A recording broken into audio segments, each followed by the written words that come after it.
अस्सलाम वालेकुम फ्रेंड्स। अक्सर हम दूसरे लोगों पर लेबल लगा देते हैं कि फ़लाँ तो काफिर है, जहन्नमी है, बड़ा गुनहगार है, फसादी है वगैरह, और दूसरी तरफ वो इंसान ऐसे लेबल को सुनकर अपने अंदर समझना शुरू कर देता वाकई मैं ऐसा ही हूँ। वो साइकोलॉजिकली खुद ही इंटरनलाइज कर लेता है कि जो सब कह रहे हैं वो ठीक है। जैसे बच्चे समझते हैं, जब आप बार बार किसी बच्चे को गंदा बच्चा है कहते हैं तो उसकी साइकी में बैठ जाता है कि मैं गंदा हूँ। वो फिर बाकी लोगों के और अपने रवैयों को इसी नज़र से देखता है। इससे बेहतरी नहीं होती, इससे मनफी असर पड़ता है। अक्सर लोग बात करते हैं कि मैं तो अच्छा मुसलमान नहीं, मैं तो बड़ा ही गुनहगार हूँ, लेकिन मैं दुआ करता हूँ या करती हूँ, पता नहीं अल्लाह कबूल करेगा या नहीं। ये बहुत कॉमन मिसकंसेप्शन है, कन्फ्यूजन है जो हमारे यहाँ लोगों में पाई जाती है, जबकि अल्लाह ने बड़ी गहरी बात की है। अल्लाह कहता है जब मेरा बंदा ज़िंदगी में एक ही बार चाहे मुझे पुकारे तो मैं उसको सुनता हूँ, मैं उसके हमेशा करीब था, करीब हूँ, करीब रहूँगा।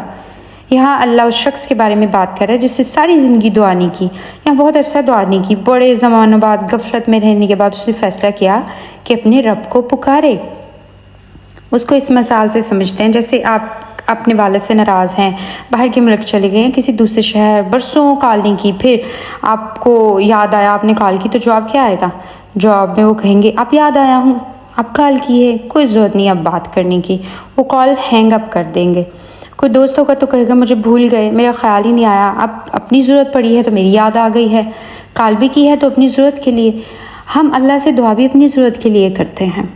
अल्लाह ऐसे शख्स के बारे में बात कर रहा है जिसने अल्लाह ताला को कई साल भूल कर भी किसी ज़रूरत में आकर अल्लाह के सामने दुआ पेश की कई साल बाद। तो अल्लाह का ये रवैया नहीं कि वो कहे अच्छा अब क्यों मांग रहे हो, अब क्यों आए हो मेरे पास, जब मज़े कर रहे थे, गुनाह कर रहे थे तो मुझे भूले हुए थे, तब तो मैं याद नहीं आया, अब मुसीबत पड़ी है तो मैं याद आ गया हूँ। अल्लाह ऐसा जवाब नहीं देता।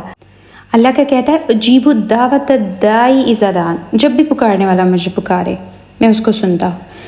हमारे नज़दीक पुकारने वाला कौन होता है? हम समझते हैं कि हमारी बात तो अल्लाह तक पहुँचती नहीं, अल्लाह से बात करने के लिए बहुत पहुँची हुई हस्ती का होना ज़रूरी है। कोई तहज्जुद गुज़ार, कोई कई दिन नफली रोज़े रखने वाले, हज उम्रा करने वाले, कुरान के हाफिज़, या जिसने बहुत ज़्यादा इबादतें की हों, तभी उसकी कोई हैसियत होती है और वो दुआ करने के लायक होता है।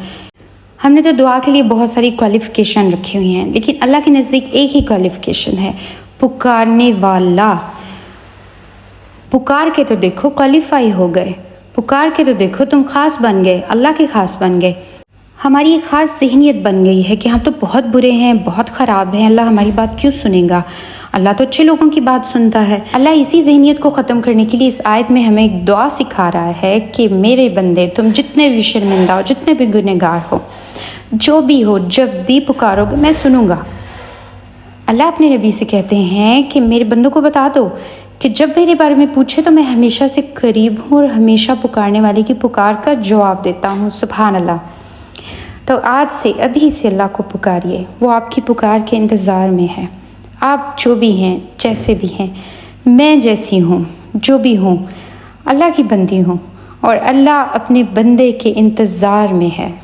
हमारा अल्लाह, हम सब का प्यारा अल्लाह, उसके नज़दीक दुआ की कोई क्वालिफ़िकेशन नहीं है कि कोई बहुत पहुँचा हुआ होगा, दुआ करेगा तो मैं कबूल करूँगा।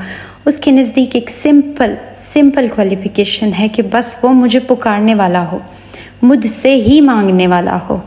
तो आज से हम अपनी सारी दुआएं अल्लाह से करेंगे, अल्लाह से मांगेंगे, वही तो देने वाला है। हम उससे जुड़े रहेंगे तो वो हमारे लिए अपनी जन्नतों के रास्ते खोल देगा, और उससे दूरी तो अंधेरा और तारीकी है। वो जो शाहरख से भी करीब है वही तो असल हबीब है।